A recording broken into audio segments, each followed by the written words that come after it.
예, 비하인드 뉴스를 시작하겠습니다. 박성태 기자가 나와 있습니다. 첫 번째 키워드 열죠. 첫 번째 키워드는 장성민의 재평가로 잡았습니다. 예, 입당했다면서요? 오늘 예. 바른미래당이 인재영입 4호를 발표했는데요. 4호는 장성민 전 의원입니다. 예. 장 전 의원은 한때 방송 진행자로 활동을 하기도 했는데 당시에 막말 논란들이 좀 많았습니다. 그래서 오늘 인재영입 발표식에 이에 대한 지적이 있자 안철수 인재영입 위원장은 문제될 게 없다는 취지로 답을 했는데요. 직접 들어보겠습니다. 예. 전부 내용들도 다 찾아보면 다 나옵니다. 그게 과연 그렇게까지 평가받을 만한 발언들이었나? 거기에 대해서는 오히려 저는 묻고 싶습니다. 예.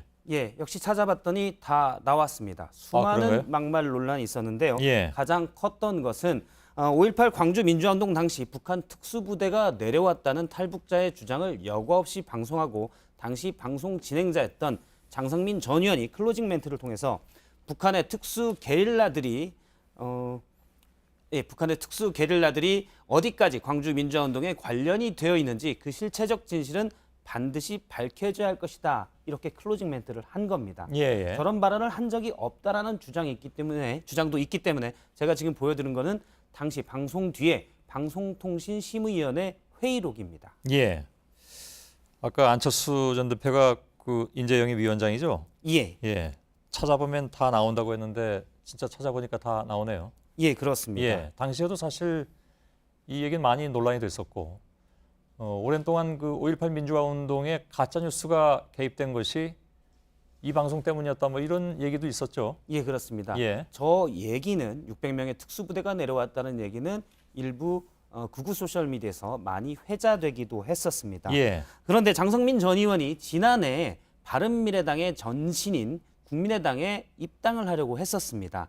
그런데 당시에는 입당이 불어됐었는데요. 이 5.18 폄훼 발언 때문에 불어가 됐습니다. 예. 그때는 입당을 못하게 했다가 이제는 인재로 영입된 건데요. 그러면 장 전 의원에 대한 이러한 재평가는 대체 어떤 과정이냐라는 취지의 질문이 오늘 있었는데 예. 안철수 위원장은 당시 과정을 잘 모른다고 답했고요. 박주선 공동대표는 아마 당시에 정치적인 이유가 있었을 것으로 판단한다라고 답을 했습니다. 예. 재미있는 거는 장성민 전 의원도 당시에 입당이 불어된 뒤에 한 강연에서 본인의 입당을 막는 걸로 안철수 대표의 정치도 거기서 끝났다라고 평가를 했는데요. 예. 오늘은 인재로 영입돼서 자리에 앉았었습니다. 예. 가끔 비하인드 뉴스인지 팩트체크인지 헷갈릴 때도 있는 것 같습니다. 자, 두 번째 키워드는요? 두 번째 키워드는 역시 일베의 재평가로 잡았습니다. 예. 여기도 재평가네요. 그렇습니다. 예. 지난 23일 청와대가 국민청원에 올라왔던 일베 폐쇄에 대한 답을 했는데요. 당시 불법 정보 게시글이 70%를 넘으면 접속을 차단할 수 있다며 폐쇄 가능성을 시사를 했습니다. 예. 그러자 자유한국당 나경원 의원이 페이스북에 글을 하나 올렸는데 일베 폐쇄를 추진하는 것은 표현의 자유를 돌이킬 수 없는 수준으로 후퇴시키는 행위라고 했고요. 폐쇄 반대하는군요. 그렇습니다. 반여권 사이트를 압박하고 있다라고 주장을 했습니다. 일베 폐쇄가 표현의 자유를 막는다. 이거 기본적으로 이런 의견이라는 거죠? 그렇습니다. 예. 그런데 2008년에 나경원 의원은 이른바 사이버 모욕죄라는 법안을 대표 발의했었습니다. 그냥 발의가 아니라 대표 발의다 한 얘기죠? 그렇습니다. 예. 통과는 안 됐는데요. 저 법안의 주요 내용은 온라인상에서 공공연하게 모욕하는 것을 처벌하는 것을 더 쉽게 하고 처벌도 더 강화하는 법이었습니다. 예. 당시에 나경원법으로 회자되기도 했습니다. 예. 그래서 저 법이 표현의 자유를 침해하는 것 아니냐라는 지적이 있자 당시 나 의원은 한 인터뷰에서 표현의 자유에는 책임이 따른다. 타인의 권익에 대해서 신경 쓰지 않는 표현의 자유는 보호할 수는 없다라고 주장하기도 했습니다. 예. 이 때문에 당시와 지금 표현의 자유를 두고 입장이 바뀐 것 아니냐 이런 지적이 있었는데요. 예. 중간 지점은 약간 있습니다.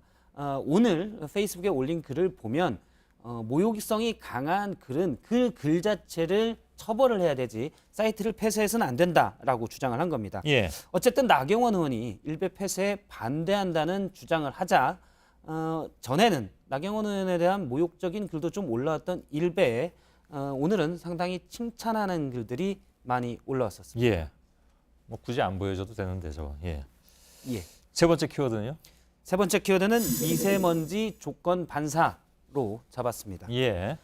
미세먼지에 제일 민감한 지방선거가 바로 서울입니다. 박원순 서울시장이 미세먼지 대책으로 대중교통 무료화 정책에 150억 원을 썼는데 예. 별 효과가 없다는 지적이 있었고요. 이 때문에 민주당의 다른 예비 후보들이 미세먼지가 오늘 좀 심하다 싶으면 박원순 시장의 미세먼지 대책을 비판을 합니다. 예. 박영선 의원이 오늘 이제 미세먼지 대책을 내놨는데 박원순 시장의 대책을 비판을 하고 아예 미세먼지 없는 서울 이렇게 슬로건도 잡았습니다. 예. 그러면서 대책으로는 본인의 대책으로는 수소차를 늘려야 한다고 주장을 했고요. 수소차. 예, 그렇습니다. 예. 대중교통에 수소차를 많이 활용해야 한다고 주장을 했고 어제도 미세먼지가 심했는데 예. 우상호 의원이 역시 박원순 시장의 미세먼지 대책을 비판하면서 본인의 미세먼지 대책으로는 수소차는 현실성이 좀 없기 때문에 경유차 운행을 제한해야 된다 이렇게 주장을 했습니다. 예. 서로 다 견제하는 상황이군요, 그러니까. 그렇습니다. 예. 박원순 시장도 어제 미세먼지가 심하면 휴교령 내리는 방안을 검토하겠다 이런 대책을 내놨었는데 예. 맞벌이 부부들은 그럼 어떻게 하냐 이런 지적도 약간 있었습니다. 예. 야당은 뭐 후보가 없다고 지금 고민을 한다고 하는데 여당은 후보가 많아서 오히려 또 서로 이렇게 경쟁이 뭐랄까요? 예. 과열되는 뭐 그런 상황도 생기는 예. 모양이죠. 각 광역자치단체마다 좀 이런 파열음 등이 나오고 있는데요. 예. 일부에서는 서울시만 보더라도 박영선 의원과 우상호 의원은 결선 투표를 해야 한다라고 주장을 하고 있지만 예. 당 지도부가 이에 대해서 좀 미온적이어서 반발도 있습니다. 예, 알겠습니다. 여기까지 하겠습니다. 박성태 기자였습니다.